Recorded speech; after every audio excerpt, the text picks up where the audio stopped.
Okay, here's another example of putting a standard form equation into the vertex form. And you've got your formulas from the first notes I gave you over here, so you can make sure you're looking at these things. All right, so I'm not going to write everything down again.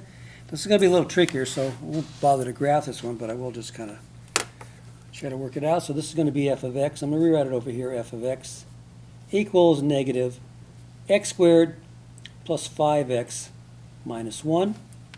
So we're going to solve this. We want to rewrite this in the vertex form.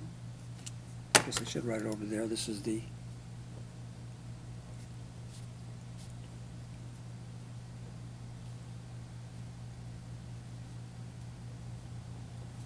in that form.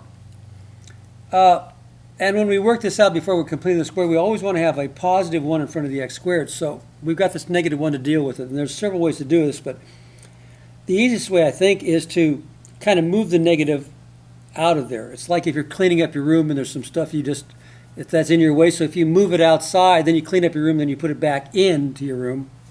It's a little bit easier. So we're going to just move this negative over to this side. So we're going to do that by multiplying everything by negative.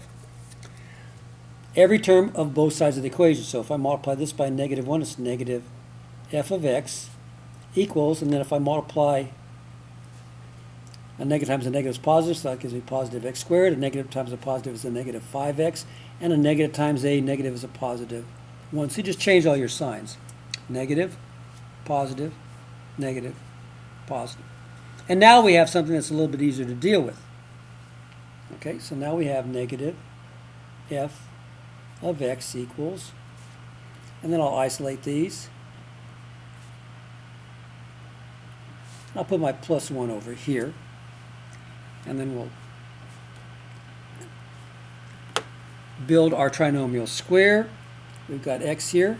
Now, what's half of 5? Well, 1/2 times 5 is 5 over 2, so this is the number that's going to go up here, 5 halves. And then we have to square that, so we're going to square that, so we're going to get plus what? 25 over 4. So that's going to make this a trinomial square. But I added 25 over 4 on the right, so if I keep the right balance, I have to subtract 25 over 4. Okay? And now I have, and this is still negative f of x. And I know this is going to factor to be a nice trinomial square, so it's a binomial squared, excuse me. And that's going to be x and 5 over 2. And then 1 minus 25 over 4. Now I can make this as 4/4, so I will just make it as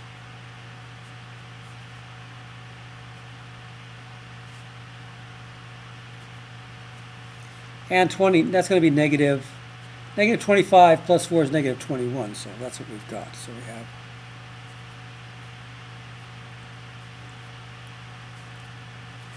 equals x minus 5 over 2 squared minus 21 over 4.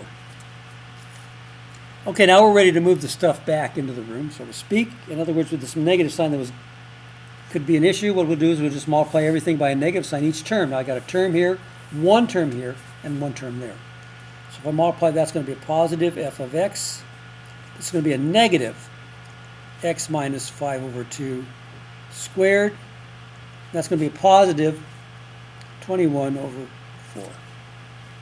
And now you got your vertex form. In this case, the a is going to be negative 1.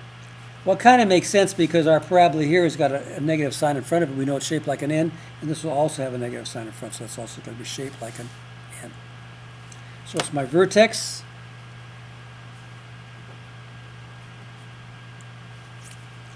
Well, it's going to be the same. Don't worry about the negative sign because that just affects the shape. In this case, it's kind of shaped like an N. So it's going to be, and this is the sign, so it's going to be 5 halves.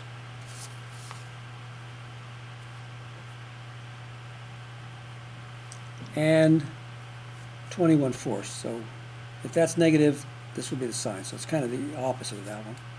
Opposite of negative is positive, and this is 21/4. Now, if we want to graph it, we might want to write it as mixed numbers, so it would be 2.5. And this would be 6 1/4. So there's your vertex. Alrighty, so not too hard, just have to be careful when you have this extra stuff in front.